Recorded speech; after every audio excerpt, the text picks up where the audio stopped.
योगेश्वर श्री कृष्ण अर्जुन को बार बार अनासक्त कर्मफल की इच्छा से रहित योगस्थ होकर समर्पित भाव से कर्म करने के लिए प्रेरित करते हैं।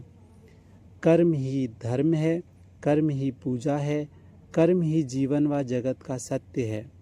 अकर्मण्य व्यक्ति असुर है, आराम हराम है तथा कार्यांतर ही विश्राम है।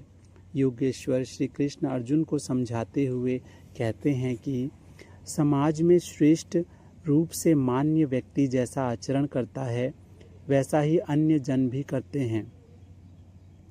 वह जिसे प्रमाण मानता है लोक भी उसी का अनुसरण करता है। हे पार्थ, मुझे तीनों लोकों में ना तो कुछ प्राप्त करना है और ना ही कोई ऐसी वस्तु है जो मुझे प्राप्त ना हो।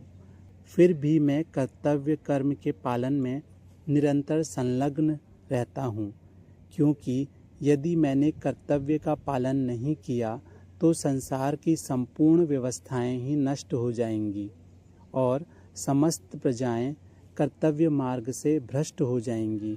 आगे भगवान कहते हैं कि अपने कर्तव्य कर्म स्वधर्म का पालन करते हुए मरना भी श्रेष्ठ है और स्वधर्म के विरुद्ध आचरण दुख, भय, शोक, अशांति देने वाला है। योगेश्वर भगवान श्री कृष्ण सांख्य योग, भक्ति योग, विभूति योग, राज विद्या योग, आत्म संयम योग व मोक्ष संन्यास योग आदि समस्त योगों का उपदेश करके अंत में गीता के 18वें अध्याय में कर्म योग अर्थात कर्तव्य पालन से ही अपना उपदेश, संदेश या आदेश समाप्त करते हुए कहते हैं कि प्रकृति व परमेश्वर ने जिस उद्देश्य के लिए तुम्हें जन्म दिया है उस कर्तव्य कर्म को अपना स्वकर्म स्वधर्म मानकर अपने कर्तव्य का निर्वहन करो। यही सब वेदों, दर्शनों, उपनिषदों व गीता का सार है। वासना से रहित होकर जो बिना प्रलोभन या भय के कर्तव्य कर्म का पालन करता है वही सच्चा सन्यासी व सच्चा योगी कहलाता है। जब जब समाज में आत्म विमुखता, असंवेदनशीलता, उदासीनता, पाप, हिंसा, अपराध, दुराचार, व्यभिचार, निराशा, अविश्वास व आत्मग्लानि का भाव बढ़ जाता है और मनुष्य स्वधर्म व राष्ट्र धर्म को विस्मृत कर देता है तो स्वयं भगवान अपने सच्चे प्रतिनिधियों को धरती पर जन्म देते हैं। अतः हे पार्थ, परमात्मा या ईश्वर ने तुझे अपने प्रतिनिधि के रूप में धरती पर भेजा है।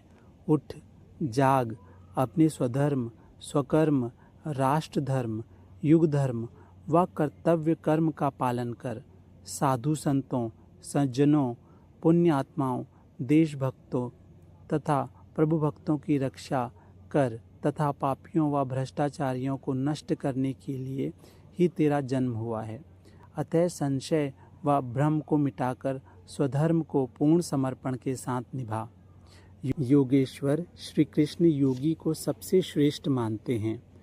अतः हे अर्जुन, तुझे अन्य कुछ भी होने से पहले योगी होना है। योगी होना गीता की दृष्टि में जीवन के प्रत्येक क्षेत्र में प्रथम व अनिवार्य शर्त है। परंतु योगी को भी कर्तव्य से पलायन नहीं करना है, क्योंकि कर्तव्य कर्म तो चित्त शुद्धि का साधन है।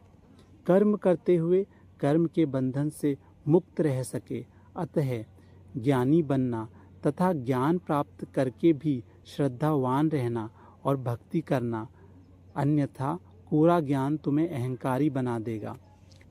सृष्टि में सब रूप परमात्मा के ही प्रतिरूप हैं, अर्थात सब रूपों में ब्रह्म रूप का दर्शन व सब संबंधों में ब्रह्म संबंध की अनुभूति करता हुआ स्वकर्म को स्वधर्म मानकर तू सर्वभाव से उस ईश्वर की शरण में जा।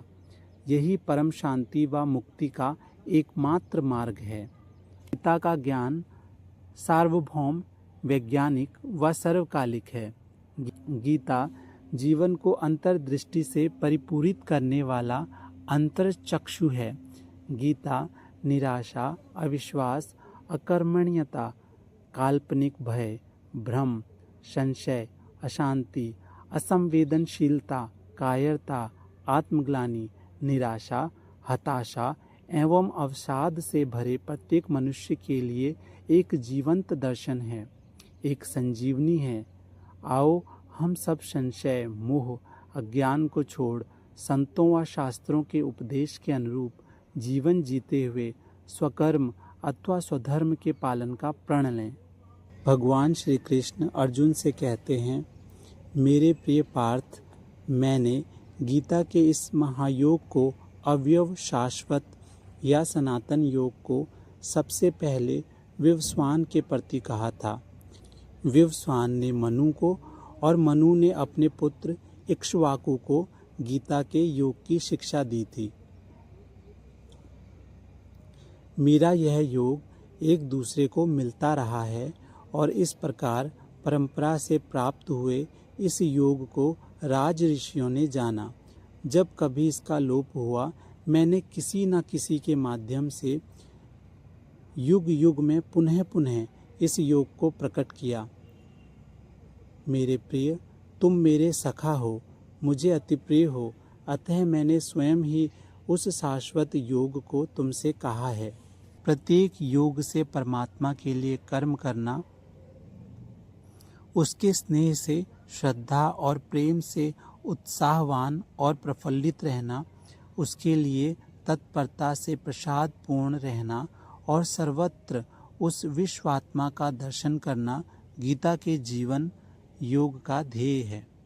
वह परमात्मा, सर्वात्मा जो सब लोगों का स्वामी है, प्रेरक और प्रकाशक है, प्रत्येक कर्म और पुरुषार्थ का अधीश्वर, दृष्टा, भर्ता, भोक्ता और महेश्वर है। भगवान दृष्टा होकर अपने अनंत नेत्रों से देखते हैं। भगवान देख रहे हैं, यह समझ लेना ही ज्ञान है।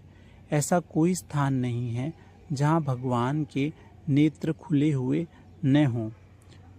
परमात्मा से विनय पूर्वक प्रेम, श्रद्धा, विश्वास और भाव सहित अनुमति लेकर व्यवहार करना, कर्म करना ही गीता का कर्म योग है।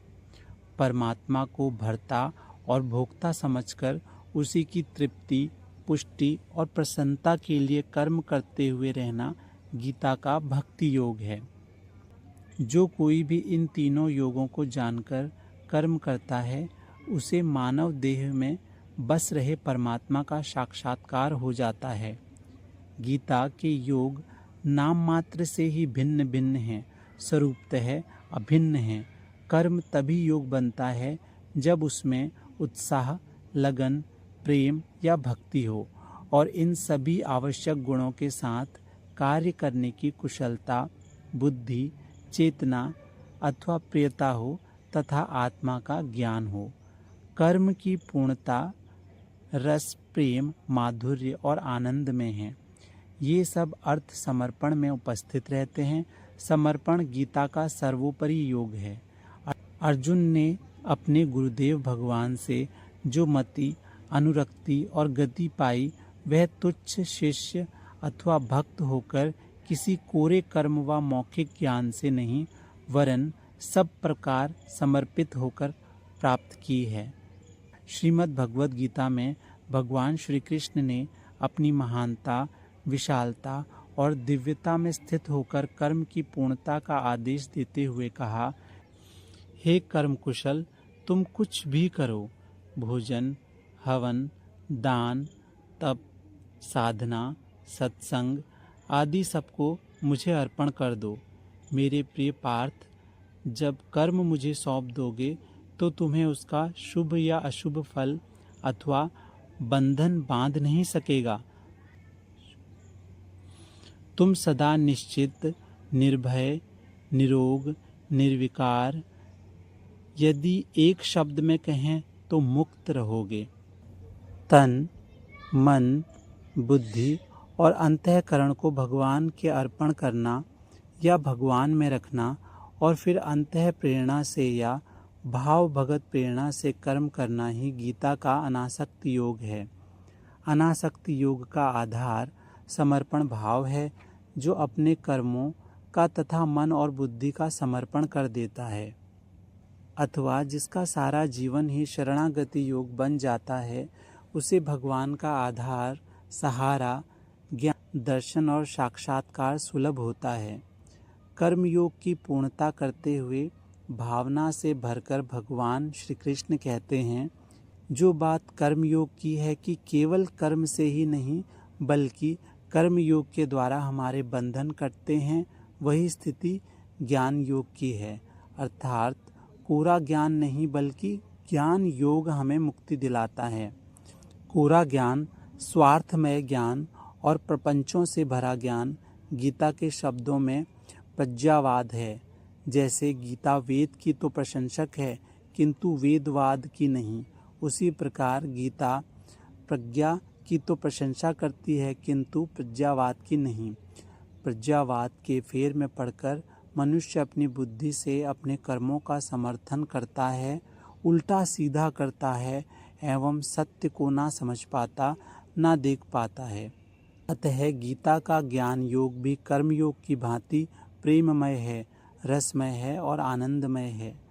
ज्ञान व कर्म को शुद्ध करने के लिए है, बुद्धि को प्रबुद्ध करने के लिए तथा जगत के द्वंद्वों, प्रपंचों, पापों और विकारों को काटने के लिए है। ज्ञान कर्म को बोझिल, नीरस और झूठा नहीं होने देता। ज्ञान भी सदा कर्म और भक्ति से पुष्ट व सुगंधित रहता है। ऐसा ज्ञान भगवान स्वयं देते हैं।